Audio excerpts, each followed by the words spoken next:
إن الحمد لله نحمده ونستعينه ونستغفره ونعوذ بالله من شرور أنفسنا ومن سيئات أعمالنا من يهده الله فلا مضل له ومن يضلل فلا هادي له وأشهد أن لا إله إلا الله وحده لا شريك له وأشهد أن محمدًا عبده ورسوله أما بعد فإن خير الحديث كتاب الله وخير الهدي هدي محمد صلى الله عليه وسلم وشر الأمور محدثاتها وكل محدثة بدعة وكل بدعة ضلالة وكل ضلالة في النار فأعوذ بالله من الشيطان الرجيم بسم الله الرحمن الرحيم يا أيها الذين آمنوا اتقوا الله حق تقاته ولا تموتن إلا وأنتم مسلمون يا أيها الناس اتقوا ربكم الذي خلقكم من نفس واحدة وخلق منها زوجها وبث منهما رجالا كثيرا ونساء واتقوا الله الذي تساءلون به والأرحام إن الله كان عليكم رقيبا يا أيها الذين آمنوا اتقوا الله وقولوا قولا سديدا يصلح لكم أعمالكم ويغفر لكم ذنوبكم ومن يطع الله ورسوله فقد فاز فوزا عظيما وقال تعالى في موضع آخر قد أفلح من زكاها وقد خاب من دساها అనంత కరుణామయుడు అపార కృపాశీలుడు పాలకుడు పోషకుడు తీర్పు దినానికి యజమాని సర్వలోకాల సృష్టికర్త అయిన అల్లాహ్ సుబ్హానహు వ తఆలా పేరుతో ప్రారంభిస్తున్నాను. సకల స్తోత్రాలు సమస్త పొగడతలన్నీ అల్లాహ్కు మాత్రమే శోభిస్తాయి. అదేవిధంగా అల్లాహ్ యొక్క శాంతి శుభాలు మన మహానీయ మహాప్రవక్త సల్లల్లాహు అలైహి వసల్లంపై, వారి సహచరులపై, వారి కుటుంబ సభ్యులపై కురియుగాక. ఆమీన్. సోదర మహర్షులారా, అల్లాహ్ సుబ్హానహు వ తఆలా దివ్య ఖురాన్ గ్రంథంలో సూరతు షమ్స్లో ఈ విధంగా ప్రస్తావిస్తున్నాడు. ఖద్ అఫ్లహ మన్ జక్కాహా. అంతరాత్మను అంటే మనస్సును పరిశుద్ధపరుచుకున్నవాడు సాఫల్యం పొందుతాడు. వఖద్ ఖాబ మన్ దస్సాహా. మరి ఎవరైతే మనస్సుని అణచిపెట్టిన వాడై ఉంటాడో వాడు నష్టపోతాడు. సోదర మహర్షులారా, మానవుడి జీవితంలో మానవుడి మనుగడ చూసుకుంటే వాడి మనస్సుని తట్టుగా ఉంటుంది. మనస్సు ఏ విధంగా అయితే మానవుడిని నడిపిస్తుందో ఆ విధంగా మానవుడు మనుగడ నడుస్తుందన్నమాట. అయితే మానవుల మనస్సుల యొక్క వ్యవహారం మనం చూసుకుంటే 3 రకాలుగా ఉంటాయి. మానవుడి శరీరంలో మనస్సుల వ్యవహారం 3 రకాలుగా మన మనస్సు, మన ఆత్మ అనేది వ్యవహరిస్తుంది. దాని గురించి మనం ఖురాన్ మరియు హదీస్ పరిశీలిస్తే మనకి తెలిసిన విషయం ఏమిటంటే, మనస్సులో అంటే మానవ శరీరంలో మనస్సు యొక్క వ్యవహారం 3 రకాలుగా ఉంటాయి. ఒకటి ఏమిటంటే నఫ్సె అమ్మారా. మన ఆత్మ అనేది మనకు చెడు వైపు నుండి తీసుకుని వెళ్తుంది, చెడు వైపున వద్దకు తీసుకుని వెళ్తుంది. ఎప్పుడు కూడా మన ఆత్మ చూసుకుంటే పాపాల దరిదాపులకి తీసుకుని వెళ్తుంటుంది. ఇది మొదటి వ్యవహారం, మనస్సు యొక్క వ్యవహారం. రెండో వ్యవహారం ఏమిటంటే నఫ్సె లవ్వామ. అంటే మన ఆత్మ మనం ఎప్పుడైతే తప్పు పని చేస్తామో, మనం ఎప్పుడైతే పాపం చేస్తామో మమ్మల్ని హెచ్చరిస్తుంది. అయ్యా, నువ్వు చేసే పని తప్పు కదా, అల్లాహ్ సుబ్హానహు వ తఆలా చూస్తున్నాడు కదా, తీర్పు దినం నాడు దీని గురించి అల్లాహ్ సుబ్హానహు వ తఆలా ప్రశ్నిస్తాడు కదా, అప్పుడు నువ్వు ఏం జవాబిస్తావు అల్లాహ్ సుబ్హానహు వ తఆలా సమీపంలో? ఈ విధంగా మమ్మల్ని హెచ్చరిస్తుంది. నువ్వు చేసేది తప్పు, నువ్వు చేసే పని పాపం, దీంతో నువ్వు ఆగిపో అని ఒక అలారం గంటలాగా మోగిస్తుందన్నమాట. మమ్మల్ని అలారం లాగా హెచ్చరిస్తుంది.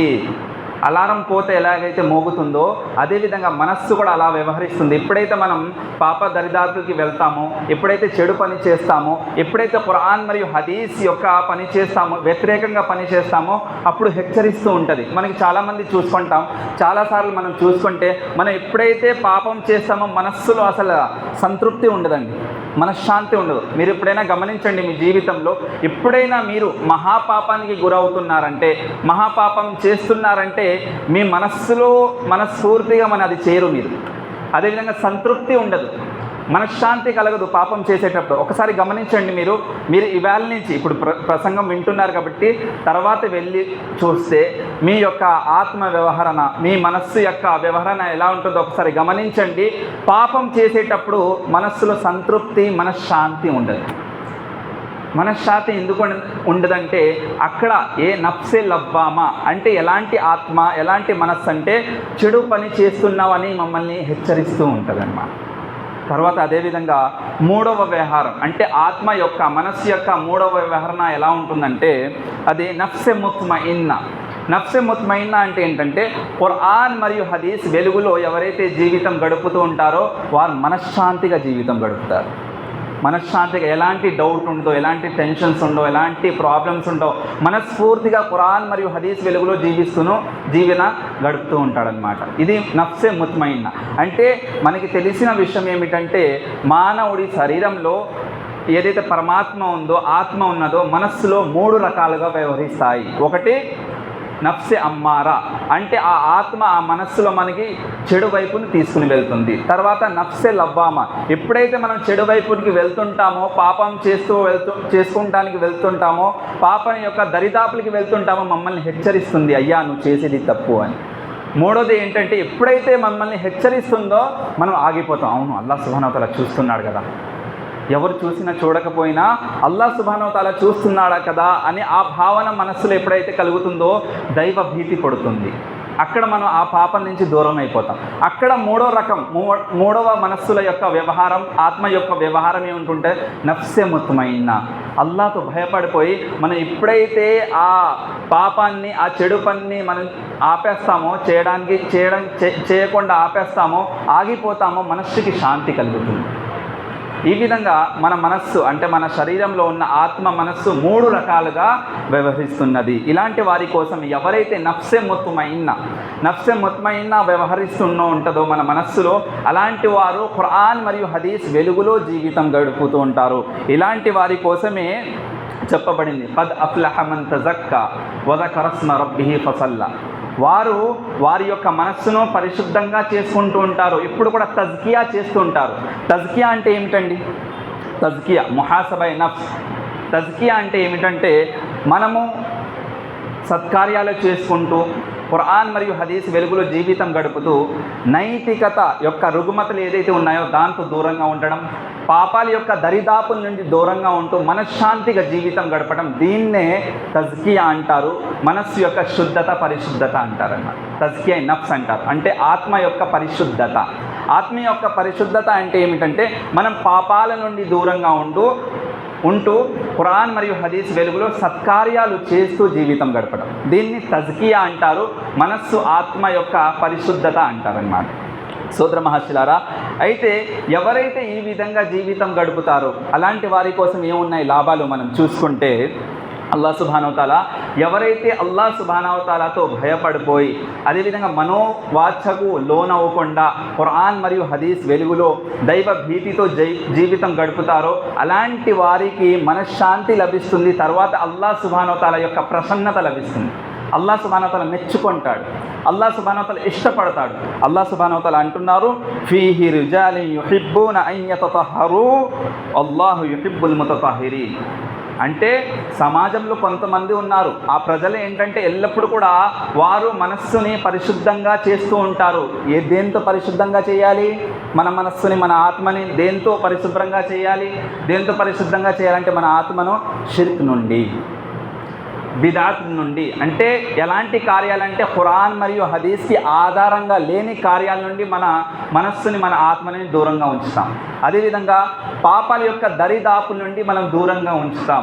మనశ్శాంతి అప్పుడే లభిస్తుంది ఎప్పుడైతే మనం పాపాల నుండి దూరంగా ఉండి సత్కార్యాలు చేస్తూ జీవితం గడుపుతాం చూసారా, అప్పుడే మనకి మనశ్శాంతి లభిస్తుంది.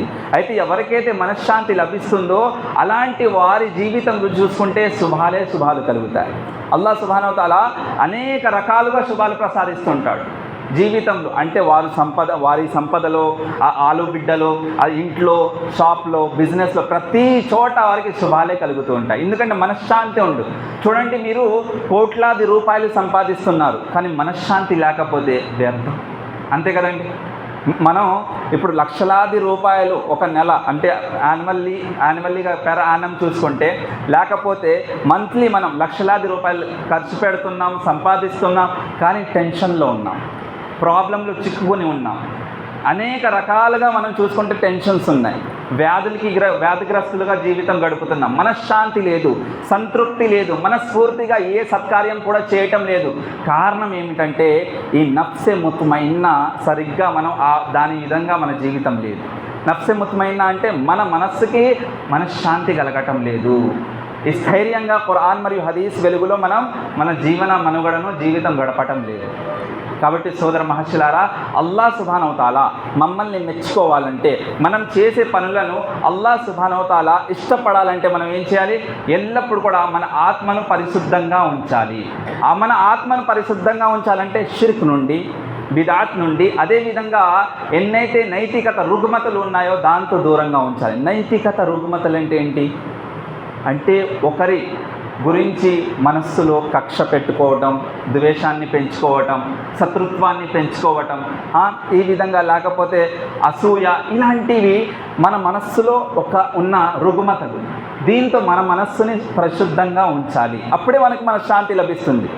మీరు ఒకవైపు ఏమో మనశ్శాంతి కావాలని కోరుకుంటున్నారు, ఇంకోవైపు మీ మనస్సులో ఎవరి మీద, ఇతరులపైన కక్ష ఉండి, ద్వేషం ఉండి, లేకపోతే శత్రుత్వం పెంచుకుంటున్నారంటే మనశ్శాంతి లభించదు. అదేవిధంగా షిర్క్ నుండి కూడా దూరంగా ఉండాలి, బిదాత్ నుండి కూడా దూరంగా ఉండాలి.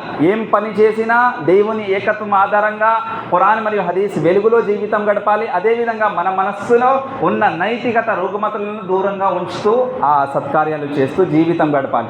అలా జీవితం గడిపితేనే అల్లాహ్ సుబ్హానహు వ తఆలా కూడా మమ్మల్ని మెచ్చుకుంటాడు, ఇష్టపడతారు. తర్వాత అల్లాహ్ సుబ్హానహు వ తఆలా మన జీవితంలో అనేక రకాలుగా శుభాలు ప్రసాదిస్తాడు. సోదర మహర్షులారా, ఎప్పుడైతే మనం మన ఆత్మను పరిశుద్ధంగా ఉంచుకుంటూ షిర్క్ నుండి దూరంగా ఉండు, బిదాత్ యొక్క కార్యక్రమాల నుండి దూరంగా ఉండు, అదేవిధంగా ఎప్పుడైతే మన మనస్సును, ఆత్మను నైతికత రుగ్మతల నుంచి దూరంగా ఉంచుకుంటూ ఉంటే తర్వాత లాభం ఇంకోటి ఏం కలుగుతుందంటే, ఇలాంటి వారే తీర్పు దినం నాడు సాఫల్యం పొందుతారు. ఇలాంటి వారు ఎవరైతే వారి ఆత్మను, వారి మనస్సును పరిశుద్ధంగా ఉంచుతున్నారు. దేంతో పరిశుద్ధంగా ఉంచాలి? షిర్క్ నుండి, బిద్ఆత్ నుండి, నైతికత రుగ్మతల నుండి మన మనస్సుని మనం పరిశుద్ధంగా ఉంచుతున్నామంటే దాని యొక్క లాభం ఏమిటంటే తీర్పు దినం నాడు అల్లాహ్ సుబ్హానహు వ తఆలా సాఫల్యాన్ని ప్రసాదిస్తాడు. ఖద్ అఫ్లహ మన్ తజక్కా, వారి కోసమే సాఫల్యం ఉన్నది. ఎవరి కోసం? ఎవరైతే ఎల్లప్పుడూ వారి మనస్సును, వారి పరమాత్మను, ఆత్మను పరిశుద్ధంగా ఉంచుతారు. దేంతో పరిశుద్ధంగా ఉంచాలి? షిర్క్ నుండి, బిదాత్ నుండి, నైతికత రుగ్మతల నుండి మమ్మల్ని మనం కాపాడుకుంటూ ఉంటే అల్లాహ్ సుబ్హానహు వ తఆలా తీర్పు దినం నాడు ఏం ప్రసాదిస్తాడండి? సాఫల్యం ప్రసాదిస్తాడు. సోదర మహర్షులారా, అదేవిధంగా జన్నత్లో ప్రవేశన ఉంటుంది, స్వర్గం యొక్క ప్రవేశన ఉంటుంది. ఎవరి కోసం? ఎవరైతే వారి ఆత్మను పరిశుద్ధంగా ఉంచుతారో. దేంతో పరిశుద్ధంగా ఉండాలి? దేంతో? షిర్క్తో, బిద్ఆత్తో, నైతికత యొక్క రుగ్మతలు ఎన్నైతే ఉన్నాయో, అంటే ఇతరుల పైన ఉన్న కక్ష, ద్వేషాన్ని, శత్రుత్వాన్ని ఎప్పుడైతే మనం మన మనస్సు నుండి పరిశుభ్రంగా ఉంచుకుంటున్నామో అప్పుడు అల్లాహ్ సుబ్హానహు వ తఆలా జన్నత్ ప్రసాదిస్తాడు. అల్లాహ్ సుబ్హానహు వ తఆలా ఈ విధంగా ప్రస్తావిస్తున్నాడు, జన్నాతు అద్నిన్ తజ్రీ మిన్ తహతిహల్ అన్హార్ ఖాలిదీన ఫీహా వదాలిక జజాఉ మన్ తజక్కా. వారి కోసం నేను జన్నత్ని తయారు చేసి ఉన్నాను, స్వర్గ ప్రవేశం ఉన్నది. ఎవరి కోసం? ఆ ప్రతిఫలం ఎందుకు ఉంది? జజా, ప్రతిఫలం. ఎందుకంటే మన్ తజక్కా, వారు ఎల్లప్పుడూ కూడా వారి ఆత్మను పరమాత్మను వారి మనస్సును పరిశుద్ధంగా ఉంచుతారు. ఇలాంటి వారి కోసం జన్నత్ ఉన్నది, స్వర్గం ఉన్నది. మనం స్వర్గంలో చేరుకోవాలంటే ఎల్లప్పుడు కూడా తజ్కియా చేస్తూ ఉండాలి. తజ్కియా అంటే మన మనస్సును పరిశుద్ధంగా ఉంచాలి. మన మనస్సుని పరిశుద్ధంగా ఉంచాలంటే దేంతో పరిశుద్ధంగా ఉంచాలి?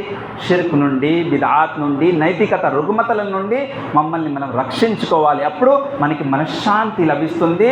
అల్లాహ్ సుబ్హానహు వ తఆలా స్వర్గం ప్రసాదిస్తాడు. సోదర మహర్షులారా, ఒకవేళ మనం తజ్కియా చేయట్లేదు, మన ఆత్మను పరిశుద్ధంగా ఉంచటం లేదు, నైతికత రుగ్మతలకు పాల్పడి ఉన్నాం, అదేవిధంగా షిర్క్ చేస్తుంటున్నాం, అదేవిధంగా ఖురాన్ హదీస్కి ఆధారంగా లేని పనులు చేస్తున్నాం, బిదాత్ చేస్తున్నాం, దర్గాలకి వెళ్తున్నాం, తాయత్తులు కట్టుకుంటున్నాం, లేకపోతే అనేక విషయాలు ఏదైతే వడ్డీ తింటున్నాం, ఇలాంటి చాలా విషయాలు ఉన్నాయి ఏదైతే ఖురాన్ మరియు హదీస్కి వ్యతిరేకంగా ఉన్నాయి. మనం ఆత్మను పరిశుద్ధంగా ఉంచటం లేదు. ఏం చేస్తున్నాం? మన ఆత్మని ఎటువైపు తీసుకుని వెళ్తున్నాం? పాపాల యొక్క దరిదాపుల వైపు తీసుకుని వెళ్తున్నాం. మన ఆత్మను, మన మనస్సును ఎటువైపు తీసుకుని వెళ్తున్నాం? షిర్క్ వైపు తీసుకుని వెళ్తున్నాం. మన ఆత్మను ఏ వైపు తీసుకుని వెళ్తున్నాం? రుగ్మత, నైతికత రుగ్మతల వైపు తీసుకుని వెళ్తున్నాం. ఇలాంటి వారి కోసం శిక్ష వహిస్తారు అల్లాహ్ సుబ్హానహు వ తఆలా. అల్లాహ్ సుబ్హానహు వ తఆలా అంటున్నారు, ఉలాయిక లా ఖలాక లహుం ఫిల్ ఆఖిరహ్. తీర్పు దినం నాడు అలాంటి వారికి ఏమీ లభించదండి.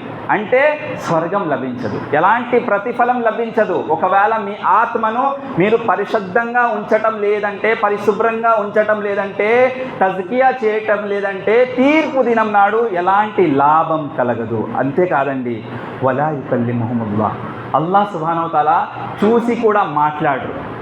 అలాంటి మానవుల్ని అల్లాహ్ సుబ్హానహు వ తఆలా చూస్తాడు కానీ మాట్లాడు. అల్లాహ్ దైవంతో మాటలు ఉండవు. తర్వాత వలా యందురు ఇలైహిం యౌమల్ ఖియామా, తీర్పు దినం నాడు అల్లాహ్ సుబ్హానహు వ తఆలా దైవ చూపుతో వాడి వెనక్కి చూడరన్నమాట, వాడి వైపు చూడరు. ఎందుకంటే వారు ప్రాపంచిక జీవితంలో ఆత్మను పరిశుద్ధంగా ఉంచలేదు కాబట్టి, ఎల్లప్పుడూ పాపంలో మునిగిపోయి జీవితం గడిపాడు కాబట్టి ఆ తీర్పు దినం నాడు అల్లాహ్ సుబ్హానహు వ తఆలా చూపుతో చూడడు. అంతేకాదు సోదర మహర్షులారా, వలా యుజక్కీహిం, అల్లాహ్ సుబ్హానహు వ తఆలా అంటున్నారు, వారిని నేను తీర్పు దినం నాడు పరిశుభ్రంగా ఉంచను. అంటే పరిశుభ్రంగా అంటే అల్లాహ్ సుబ్హానహు వ తఆలా మనం పాపాలు చేస్తూ ఉంటామండి. కొన్ని పాపాలకి మనం క్షమాపణ క్షమాపణ వేడుకోం. అయినా అల్లాహ్ సుబ్హానహు వ తఆలా అమితంగా క్షమించేవాడు కాబట్టి తీర్పు దినం నాడు ఒకవేళ మనం తౌహీద్కి అనుసరిస్తూ ఖురాన్ మరియు హదీస్ వెలుగులో అంటే ఇస్లామియా చట్టానికి అనుసరిస్తూ జీవితం గడుపుతామంటే అల్లాహ్ సుబ్హానహు వ తఆలా మన పాపాలని క్షమించేస్తాడు, అమితంగా క్షమించేవాడు కాబట్టి. కానీ ఆ రోజు ఎవరైతే ఈ ప్రాపంచిక జీవితంలో వారి మనస్సుని పరిశుద్ధంగా ఉంచరో, దేంతో పరిశుద్ధంగా ఉంచరు? షిర్క్ నుండి పరిశుద్ధంగా ఉంచరు, బిదాత్ నుండి పరిశుద్ధంగా ఉంచరు, అదేవిధంగా నైతికత రుగ్మతల నుండి పరిశుద్ధంగా ఉంచరు. అలాంటి వారి కోసం అల్లాహ్ సుబ్హానహు వ తఆలా శిక్ష వహిస్తాడు. ఎలాంటి శిక్ష ఉంది? వలహుం అదాబున్ అలీం, చాలా విపరీతమైన శిక్ష అన్నమాట, భయంకరమైన శిక్ష, నరక శిక్ష ఉన్నది. ఎవరి కోసం అండి? ఎవరైతే ఈ ప్రాపంచిక జీవితంలో వారి ఆత్మను పాపల యొక్క దరిదాపులకి తీసుకుని వెళ్ళారో, ఎవరైతే వారి ఆత్మను చెడు పనుల వైపులకి తీసుకుని వెళ్ళారు, ఎవరైతే వారి జీవితంలో మనోవాంఛకు లోనైపోయి ఉన్నారు, అంటే మనస్సు ఏం చెప్తుందో అదే జీవితం, నా మనస్సు, నా ఇష్టం, నా జీవితం, నేను ఎలాగైనా బతుకుతాను, మీరు చెప్పడానికి వీలు లేదు. ఈ విధంగా చాలామంది మాట్లాడుతుంటారు. కొంతమంది అమాయకుల ముస్లిం ఎలా ఉన్నారంటే, వారికి వెళ్ళి మీరు తీర్పు దినం గురించి హెచ్చరించారనుకోండి, లేకపోతే నరకాగ్ని శిక్ష గురించి వారికి వెళ్ళి చెప్తే వాళ్ళు ఏమంటారంటే, సమాధి శిక్ష చూద్దాంలే అయ్యా, తీర్పు దినం నాడు ఏం జరిగేది ఎవరైనా వచ్చి చూసి వచ్చాడా, ఎవరైనా కల్లారా చూసాడా, నఊదు బిల్లాహి మిన్ జాలిక్. ఇలాంటి అమాయకుల ముస్లింలు ఉన్నారు మన సమాజంలో. అలాంటి వారి కోసమే అల్లాహ్ సుబ్హానహు వ తఆలా అంటున్నారు, వలహుం అదాబున్ అలీం, ఎవరైతే ఈ ప్రాపంచిక జీవితంలో ఆత్మను పరిశుద్ధంగా ఉంచలేదో అలాంటి వారి కోసం నరకాగ్ని శిక్ష, భయంకరమైన శిక్ష ఉన్నది అని అల్లాహ్ సుబ్హానహు వ తఆలా ఖురాన్లో ప్రస్తావిస్తున్నాడు. సోదర మహర్షులారా, అయితే ఇప్పుడు మన మనస్సుని కల్బున్ సలీం, ప్రశాంతమైన మనస్సు ఏ విధంగా తయారు చేసుకోవాలి? మనకి మనశ్శాంతి ఎలా లభిస్తుందంటే, ఎల్లప్పుడూ ఖురాన్ మరియు హదీస్ వెలుగులో జీవితం గడిపితే ఒక రకమైన మనశ్శాంతి లభిస్తుందండి. అంటే మీ జీవితంలో ఆర్థిక సమస్యలు ఉండవచ్చు, కానీ మనశ్శాంతి ఉంటుంది. ఎందుకంటే తౌహీద్ని అనుసరిస్తున్నారు కాబట్టి. మీ జీవితంలో అనేక రకాల ప్రాబ్లమ్స్ ఉండొచ్చు, ఛాలెంజెస్ ఉండొచ్చు, కానీ మనశ్శాంతి లభించి ఉంటుంది. ఎందుకంటే తౌహీద్ని అనుసరిస్తున్నారు కాబట్టి, ఈ దేవుని ఏకత్వాన్ని ఆధారంగా జీవితం గడుపుతున్నారు కాబట్టి, ఎల్లప్పుడూ కూడా ఖురాన్ మరియు హదీస్ వెలుగులో జీవితం గడుపుతున్నారు కాబట్టి, కొన్ని సమయాల్లో కొన్ని సందర్భాల్లో ఆర్థిక పరిస్థితులు వచ్చినా, లేక అనేక కఠినమైన క్లిష్టమైన సమయం వచ్చినా అక్కడ మీరు సహనంతో, ఓర్పుతో, మనశ్శాంతితో కలిగి ఉంటారు. ఒకవేళ ఆత్మను పరిశుద్ధంగా ఉంచటం లేదు, మీరు పాపాలు దరిదాపులకి వెళ్ళిపోతున్నారు, మీ మనోవాంఛలు మనోకోరికలకి అనుసరిస్తూ జీవితం గడుపుతున్నారు, ఖురాన్ హదీస్కి వ్యతిరేకంగా జీవితం గడుపుతున్నారంటే మీరు ఎంత పెద్ద బిలీనియర్ అయిపోయినా, మిలీనియర్ అయిపోయినా, పెద్ద సంపన్నులు అయిపోయినా, ధన సంపన్నులుగా ఉన్నా, మంచి పేరు ఫేమస్ పర్సన్ అయిపోయినా, మంచి వ్యక్తిత్వంగా ఉన్నా, ప్రాపంచిక జీవితంలో కూడా మనశ్శాంతి ఉండదు. అక్కడ నరక శిక్ష ఉంది కాబట్టి అక్కడైతే అసలు మనశ్శాంతి ఉండడానికి వీలే లేదు సోదర మహర్షులారా. కాబట్టి మనం ఈ ప్రాపంచిక జీవితంలో ఖురాన్ మరియు హదీస్ వెలుగులో జీవిస్తూ మన ఆత్మను పరిశుద్ధంగా ఉంచాలి సోదర మహర్షులారా. అదేవిధంగా ఏం చేయాలండి? నా ఆత్మను నేను పరిశుద్ధంగా ఏ విధంగా ఉంచాలి, దానికోసం నేను ఏం చేయాలి, ఎలాంటి ప్రయత్నాలు చేయాలని మనం చూసుకుంటే దువా చేస్తూ ఉండాలి. దువా చేస్తూ ఉండాలి. దువా అనేది చాలా ప్రాముఖ్యమైన ఆరాధన. యా ముకల్లిబల్ ఖులూబ్ సబ్బిత్ కల్బి అలా దీని. అదేవిధంగా అల్లాహుమ్మ ఆతి నఫ్సి తక్వాహా వజక్కాహా అంత ఖైరుల్ మన్ జక్కాహా. ఈ విధంగా దువాలు ఉన్నాయన్నమాట. అంటే అల్లాహుమ్మ ఆతి నఫ్సి తక్వాహా, ఓ అల్లాహ్ సుబ్హానహు వ తఆలా నా మనస్సులో దైవ భీతిని ప్రసాదించు. అదేవిధంగా వజక్కాహా, నా మనస్సులో నేను ఎల్లప్పుడూ పరిశుద్ధంగా ఉంచేలా అవకాశాన్ని కల్పించు అని అల్లాహ్ సుబ్హానహు వ తఆలాతో దువా వేడుకోవాలి. మనం అల్లాహ్ సుబ్హానహు వ తఆలాతో వేడుకుంటేనే అల్లాహ్ సుబ్హానహు వ తఆలా ప్రసాదిస్తాడండి. ఇప్పుడు మనకి ఏదైనా అవసరం ఉంటే పక్కన వాడితో అడిగితేనే కదా ప్రసాదిస్తాడు. ఏవైనా కావాలంటే, ఫర్ ఎగ్జాంపుల్ నాకు ఏదో అవసరం వచ్చింది, నా ఫోన్లో బ్యాలెన్స్ అయిపోయిందండి, నేను ఎవరితో మాట్లాడాలి, ఎమర్జెన్సీ ఉంది, పక్కన వాడి దగ్గర ఫోన్ ఉంది, వాడిని అడిగితేనే కదా వాడు ఇస్తాడు, నాకు హెల్ప్ చేస్తాడు. అలా కూర్చుంటే నేను ఎమర్జెన్సీలో ఎవరితోనైనా మాట్లాడగలనా? మాట్లాడలేను. వాడికి తెలియదు కదా. ఎందుకంటే నా సమస్య ఏంటో పక్కన వాడికి తెలియాలంటే వాడిని అడగాలి. అదేవిధంగా మన సమస్య అల్లాహ్ సుబ్హానహు వ తఆలా దగ్గర మనం పెడితేనే అల్లాహ్ సుబ్హానహు వ తఆలా పరిష్కారం చూపిస్తాడు. కావున సోదర మహర్షులారా, మనకి ఆత్మ పరిశుద్ధంగా ఎలా చేయాలంటే దువా చేస్తూ ఉండాలి. ఆ దువాలో కూడా అల్లాహ్ సుబ్హానహు వ తఆలాతో సౌభాగ్యాన్ని ప్రసాదించేలా మనం అల్లాహ్ సుబ్హానహు వ తఆలాతో వేడుకోవాలి. ఓ అల్లాహ్ సుబ్హానహు వ తఆలా, నాకు నువ్వు ఎల్లప్పుడూ నేను ఆత్మను పరిశుద్ధంగా ఉంచాలనే సౌభాగ్యాన్ని ప్రసాదించు, ఎల్లప్పుడూ కూడా నా మనస్సులో దైవ భీతి ఉండేలా చేయి. ఈ విధంగా దువా చేస్తుండాలి. ఒకవేళ మీకు అరబీలో రాకపోతే కనీసం తెలుగులో అయినా సరే దువా చేస్తుండాలి. ఎందుకంటే అల్లాహ్ సుబ్హానహు వ తఆలా సృష్టికర్త. అల్లాహ్ సుబ్హానహు వ తఆలాకి అన్నీ తెలుసు. మీరు ఏ లాంగ్వేజ్లో దువా చేసినా అల్లాహ్ సుబ్హానహు వ తఆలాకి అల్హమ్దులిల్లాహ్ అర్థమవుతుంది. అదేవిధంగా సోదర మహర్షులారా, ఇంకా మన ఆత్మను పరిశుద్ధంగా ఉంచాలంటే, తజ్కియా నఫ్స్ చేయాలంటే దానికోసం ఇంకో ప్రయత్నం ఏమిటంటే ఎల్లప్పుడూ కూడా దేవుని ఏకత్వాన్ని ఆధారంగా జీవితం గడపాలి. తౌహీద్ని అనుసరిస్తూ జీవితం గడపాలి.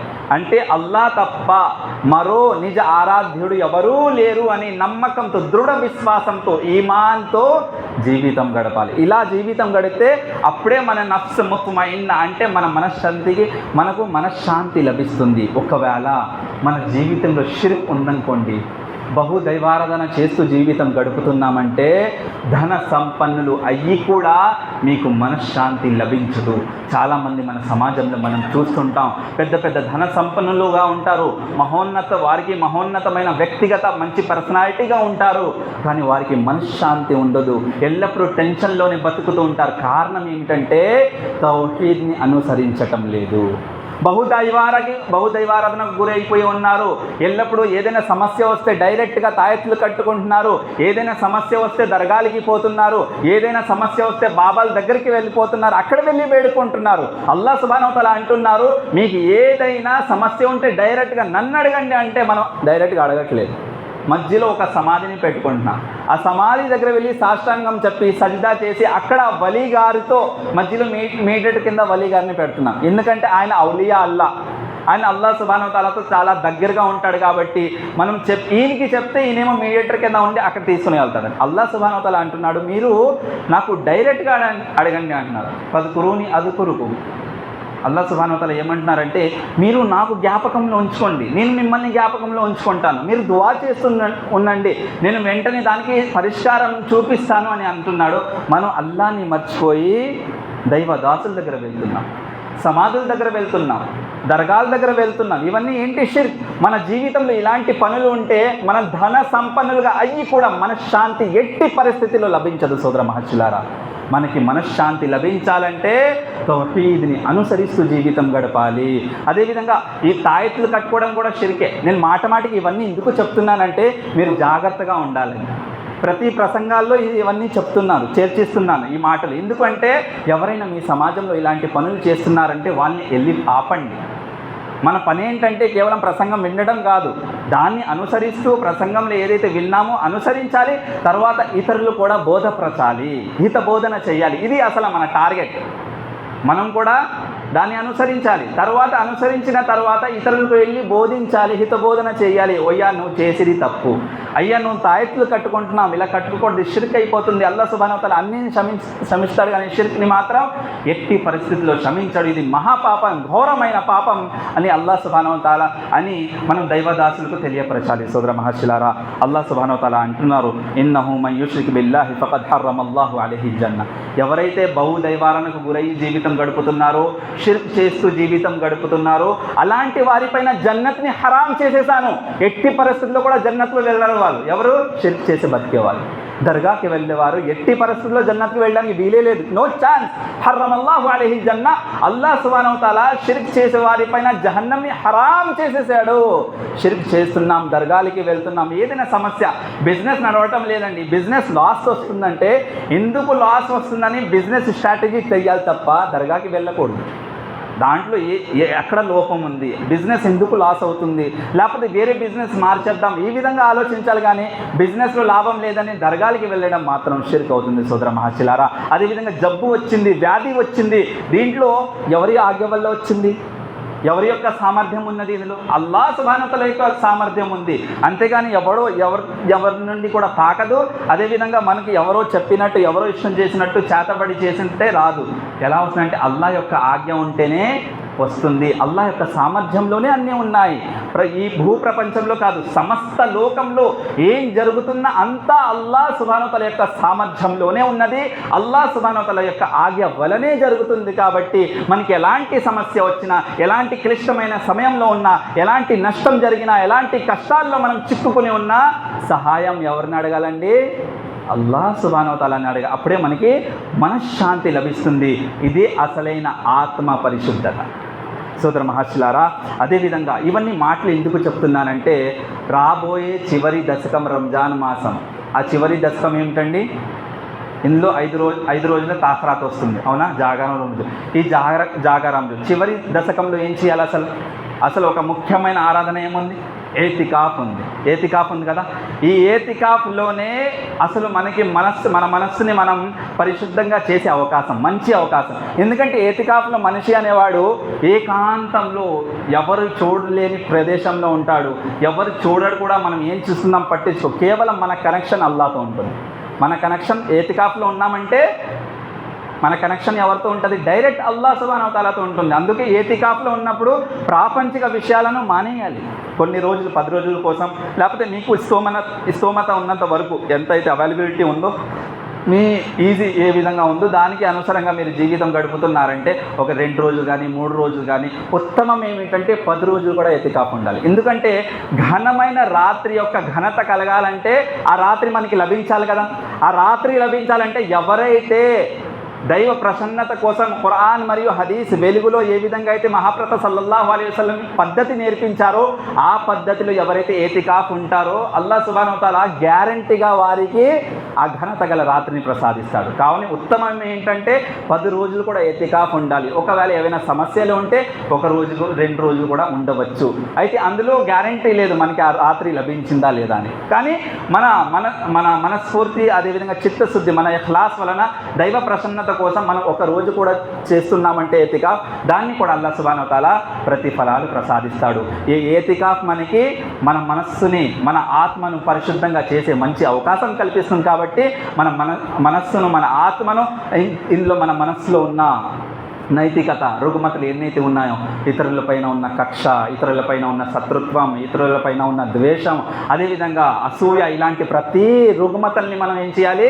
పరిశుద్ధంగా మన మనస్సుని చేసేయాలి. మన ఆత్మకు సంతృప్తి కలగాలంటే, మనశ్శాంతి కలగాలంటే నైతికత, రుగ్మతలు మన మనస్సులో, మన ఆత్మలో ఉండకూడదు. సోదర మహర్షిలారా, ఇవన్నీ కొన్ని ప్రయత్నాలు ఉన్నాయి. దీన్ని అనుసరిస్తూ జీవితం గడిపితే మనకి మనశ్శాంతి లభిస్తుంది.